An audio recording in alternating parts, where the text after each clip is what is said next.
السلام عليكم ورحمة الله وبركاته.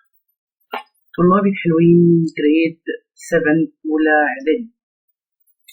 زي ما عدتكم احنا شرحنا الدرس الأولاني ساينس، وكمان حلينا الإكسرسايزز الموجودة في الكتاب المدرسي، وقلت لكم إن احنا نعمل تلخيص كده للدرس. إن شاء الله حاول كل الدروس اللي جاية إن احنا نشرح الدرس باستفاضة وبعد كده نلخصه. الدرس ده كان بيتكلم عن ايه؟ atomic structure، صح؟ بنية النواة، أو إيه هي النواة وإيه شكلها. طيب قبل ما نبتدي عن النواة، عرفنا أول definition عندنا اسمه matter. إيه هو الماتر؟ أي حاجة ليها mass وفوليوم وبتشغل إيه؟ حيز من الفراغ. يبقى is anything that has mass, volume and occupies إيه؟ space. تمام كده؟ طيب وعرفنا الماتر دي المادة بتتكون أصغر حاجة فيها إيه؟ كانت مين؟ كانت الأتوم، صح كده؟ وقلنا إن الأتوم هي البيلدينج يونت الخاصة بأي إيه؟ بأي ماتر، صح كده؟ يبقى هي دي البنية الأساسية أو وحدة البناء الأساسية لأي مادة. تمام كده؟ تمام. يبقى ده الماتر وده الإيه؟ الأتوم. دول أول تو ديفينيشن موجودين عندنا في الليسون ده. طيب بعد كده عشان بقى نعرف مين اللي توصل لبنية الأتوم، مين اللي توصل من الماتر بيتكون من أتومز صغيرة. كان مين؟ كان بعض العلماء، صح؟ بعض العلماء ancient Greek philosophers believe that in the matter was composed of small individual part called الأتوم.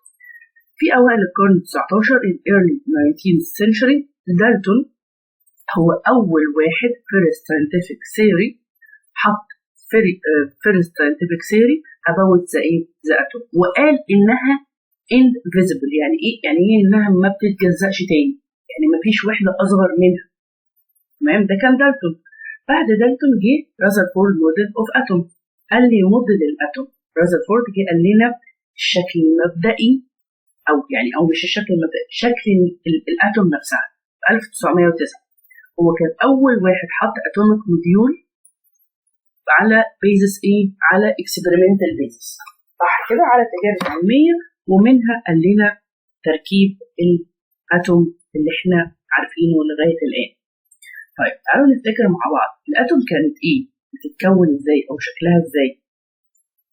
كانت نيوكليوس في النص، تمام؟ النيوكليوس دي كانت فيها بروتونز وإيه كمان؟ ونيوترون، وحواليها جزيئات زي كده بالظبط. ادي الاتوم، ادي النيوكليوس في النص، والالكترونز بتلف في مدارات حوالين ايه؟ حوالين النيوكليوس، صح كده؟ يبقى الساينتفك ديسكفر ايه؟ ان في very small spaces in the atom contain two type of particles، كانت بروتونز ونيوترون، صح؟ السبيس دي كانت اسمها ايه؟ نيوكليوس، النواة. طيب وحواليها برضه سمول بارتيكلز ثانيه بتلف بهاي سبيد، كان سموها ايه؟ الالكترونز. والالكترونز دي بتلف بهاي سبيد في حاجه اسمها ايه؟ انرجي ليفل. وقلنا ان البروتون والنيوترون والالكترون هم اسمهم السب اتوميك ايه؟ بارتيكل، صح كده؟ طيب يبقى تاني، النيوكليوس النواه فيها حاجتين، بروتون ونيوترون، صح؟ وفي بعد كده لو بتفتكروا كان بنقول عليهم ايه؟ نيوتريوم، صح؟ طيب نيوكليون، كانت نيوكليون اللي هو البروتون والنيوترون اللي هو الحاجات اللي موجوده في الايه؟ في النواه. يبقى تاني نيوكليوس النواه فيها بروتونات ونيوترونات، وحواليها الكترونز بتموف في هاي ليفل ايه؟ سبيد كولد انرجي ليفل. طيب تعالوا نفتكر البروتونات كانت التشارج بتاعتها ايه؟ بوزيتيف تشارج. النيوترون نيوترال تشارج. طب الالكترون نيجاتيف تشارج، صح كده؟ دي اول جزئيه. تاني جزئيه قلنا ان الاتوميك ايه؟ الكتريكالي ايه؟ نيوترال. يعني ايه الكتريك نيوترال؟ يعني متعادله كهربائيا. يعني ايه؟ يعني عدد البروتونات الموجبه بتساوي عدد الالكترونات الايه؟ السالبه، صح كده؟ طيب يبقى ادي السمبل اللي احنا قلناها عن البروتونز والنيوترون والالكترون. البروتون كان بروتون رمزه بي، النيوترون رمزه ان، الالكترون ايه نيجاتيف، وقلنا ان البروتون بوزيتيف الالكترون نيجاتيف، لكن النيوترون متعادل، فخدنا رمز ايه؟ خدنا رقم 0. طيب بالنسبه للماس قلنا ايه؟ قلنا ان الماس وزن الماس الخاص بالبروتونز بتساوي الماس الخاصه بالايه؟ نيوترون. الاثنين بيساووا بعض في الايه؟ في الماس بتاعهم، لكن الالكترون مختلف تماما عنهم، فيعتبر ايه؟ نيجلكتد بالنسبه لمين؟ لوزنهم. يبقى الريزن حاجتين للنيوكليوس هي بتعتبر بوزيتيف تشارج عشان فيها ايه؟ عشان فيها البوزيتيف بروتون. طيب ليه الماس بتاعت الاتوم بتتركز في النيوكليوس؟ لماذا؟ علشان ان الالكترون نيجلكتد خالص بالنسبه لايه؟ لوزن البروتون والنيوترون. طيب الانرجي ليفل كانوا ايه هم؟ الانرجي ليفل كانوا ان في الالكترونات بتلف في مدارات حوالين النيوكليوس، صح؟ في انرجي ليفلز، في انرجيز معينه، في ليفلز معينه. عرفنا ان هم 7 من الانرجي ليفل بيبتدوا برمز الكي، حرف الكي، كي ال ان ان وهكذا، وكل مدار فيهم او كل ليفل فيهم بنحط قبليه حرف الايه؟ ال الرقم بتاعه. تمام؟ يعني هو 1 2 3 وهكذا. تمام؟ دي عدد المدارات، هم 7 مدارات، والليفلز 1 و2 و3 وهكذا. طيب الصوره ديت هي اقرب صوره لشكل النواه بالظبط، النواه وحواليها المدارات الالكترون. طيب وعرفنا كمان ان فيجر 5 ان الانرجي كل ما بيبعد كل ما الليفل بتاعت الايه؟ الانرجي ايه؟ بتزيد، صح كده؟ طيب عشان اعرف ان كل مدار بيشيل كام الكترون، كنا عرفنا حاجه اسمها mathematical relation اللي هي كانت ايه؟ 2 multiply n to the power 2، 2 في ال n أس 2. ايه هو ال n؟ هو الليفل نمبر. الليفل ده فين؟ الاولاني ولا الثاني ولا الثالث؟ هو الانرجي ليفل، فيرست انرجي ليفل ولا سكند ولا ثيرد ولا فورث؟ والماثيماتيكال ايكويشن دي او الماثيماتيكال ريليشن دي بتنطبق على اول مدارات، بمعنى ان الفيرست هيبقى كام؟ ال n بتساوي 1، يبقى 2 في 1 أس 2 في 1 يعني ب 2، يبقى اول مدار بياخد ايه؟ 2، ثاني مدار بياخد 8 وهكذا بتزيد. بس في معلومه ان الاوتر موست انرجي ما ينفعش يشيل اكتر من 8، يعني في توزيع الالكترونات في اي اتوم انا بحط في الايه؟ في الانرجي ليفل جاست 8 الكترون بس. تمام؟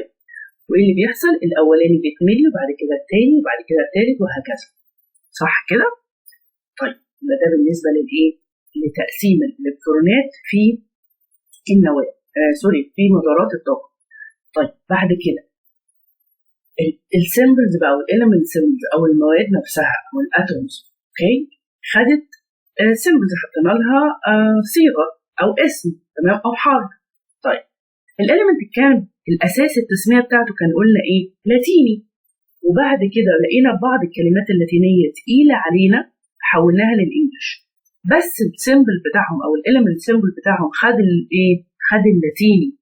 بمعنى الكربون في اللاتيني اسمه كربو، في الانجليش اسمه كربون، اتحط زي ما هو بالسي. تمام؟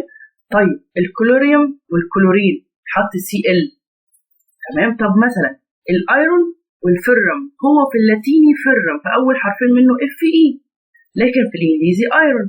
طب هنا ليه اتحط اف اي ما اتحطش اي؟ ليه؟ لان هقول ان التسميه الاساسيه في تسميه الاليمنتس كانت على اللغه اللاتينيه، فلو اختلف ما بين الانجليش واللاتيني هو اوريدي بياخد الايه؟ اللاتيني الاصل بتاعه. تمام؟ بس احنا غيرنا اسمه بالانجليزي عشان يبقى اسهل. طيب لو انا عندي elements، لو هو بيتكون من يعني element symbol مثلا بيتكون من حرف واحد فبيبقى كابيتال لتر، زي الكالسيوم، النيتروجين، البوتاسيوم، كابيتال لتر. طب لو هو بيتكون من حرفين زي الصوديوم، زي الكلورين، زي الايرون، زي الكبر، اعمله ازاي؟ قال لي اول حرف تبقى كابيتال، ثاني حرف ايه؟ سمول. طيب قلنا ان في كمان من يعني اللي هو التطبيقات اللي حوالينا، التطبيقات الحياتيه، في حاجه اسمها الفيرتلايزر. اللي هو ايه الفيرتلايزر؟ قلنا اللي هو السماد، صح؟ ايه هو السماد؟ هو كيميكال كومبوننت بحطها في السويلز عشان تمبروف الاجريكلتشر ان كروبس، تزود او بتحسن من المحاصيل الزراعيه. طيب في حاجه اسمها NPK fertilizer، في سماد اسمه NPK. احنا قلنا اللي fertilizer ايه؟ chemical component صح؟ طب ال NPK مين هم؟ ال N indicate لمين؟ للنيتروجين. النيتروجين مهم للنبات في ايه؟ بيخلي الجرينز اللي يعني بيزود necessary for greening of plant leaf، بيخلي النباتات الورق بتاعها اخضر. طيب الفوسفورس البي بيقوي سترونج ايه؟ روت.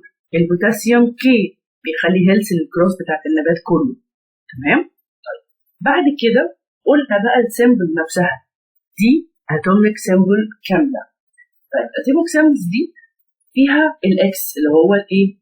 الاليمنت سيمبل اللي قلناه كالسيوم، كلورين، ايرون، اكسجين. طيب في رقمين، واحد فوق على الشمال وواحد تحت على اليمين، اللي هو الاي والزد. الاي اتوميك ماس. يعني ايه الاتوميك ماس؟ عدد البروتونات زائد عدد النيوترونات اللي جوه النواه. تمام؟ طيب الرقم اللي تحت اللي هو الزد، الزد اتوميك نمبر. اتوميك نمبر ايه هو الانديكيشن بتاعه؟ يا اما عدد البروتونات الايه؟ الموجبه اللي هي بيساوي عدد الالكترونات ايه؟ السالبه. تمام؟ يبقى الانديكيشن عندي حاجتين، اتوميك ماس هي السمشن بتاع البروتونز البوزيتيف والنيوترون الايه؟ النيوترون. والزد الاتوميك ماس سوري اتوميك نمبر اللي هو نمبر اوف بروتون اور نمبر اوف الكترون، والاثنين متساويين اصلا. تمام؟ وقلنا ان الاتوم از الكتريكال ايه؟ نيوترال. يعني ايه الكتريكال نيوترال؟ يعني بوزيتيف بروتون بتساوي النيجاتيف ايه؟ الكترون. صح كده؟ طيب كان ايه ناقص تاني في الدرس ده؟ كان ناقص غالبا الايزوتوب صح؟ طيب يبقى احنا عرفنا كده الاتومز، عرفنا ايه الماس نمبر وايه الاتوميك نمبر. طيب بعد كده حجت لي حاجه اسمها الايزوتوبس، بالعربي اسمها النظائر الذريه. يعني ايه نظير؟ يعني حاجه شبه حاجه شبه حاجه، هما شبه بعض، متشابهين في حاجه ومختلفين في حاجه. طيب قال لي زي ايه؟ زي الهيدروجين، هيدروجين 1، هيدروجين 2، هيدروجين 3. تمام؟ اللي هو الديتريوم والتريتيوم اللي هو الهيدروجين ايه؟ 1. طيب ايه هيدروجين 1؟ الماس نمبر بتاعته بواحد، لكن هيدروجين 2 الماس نمبر بتاعته ب2، هيدروجين 3 الماس نمبر ب3.